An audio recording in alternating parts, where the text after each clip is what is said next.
Well, for more on the U.S. president's visit to Kenya, I'm joined now by Jonah Blank. He is a foreign policy expert and senior political scientist at the RAND Corporation, which works to improve policy and decision-making for a global clientele. Welcome back to the broadcast. Thanks, Susan.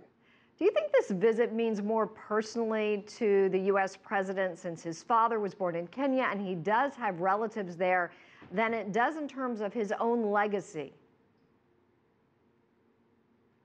I think that it is a very important personal issue for him. This is the first time he's been in Kenya as President of the United States.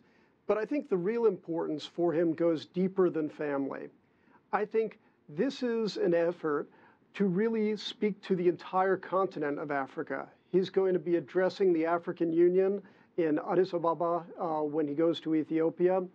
And I think he's really intent on part of his legacy being engaging nations and peoples who have not always been engaged well by the United States. That brings up my next question, Jonah. This is the first U.S. president to visit Kenya and to also address the African Union. Why is that? Well, to be honest, both Kenya and Ethiopia have not really been on the front burner for most American policymakers in the past. And this was a visit that President Obama did not have to make.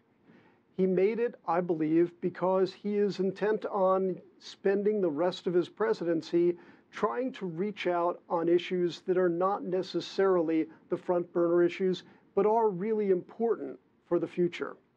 As you know, security is tight there. Streets are on lockdown.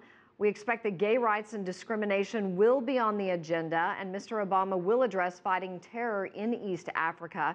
Do you expect any real changes to come out of this, or will it be merely just a lot of, glad handing and photo opportunities?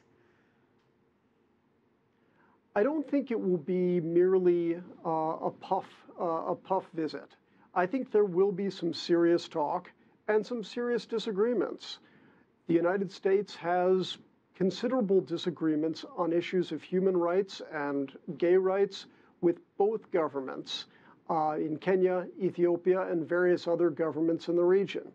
And I think that President Obama will not be pulling his punches, but he's not going to let these issues dominate the entire visit.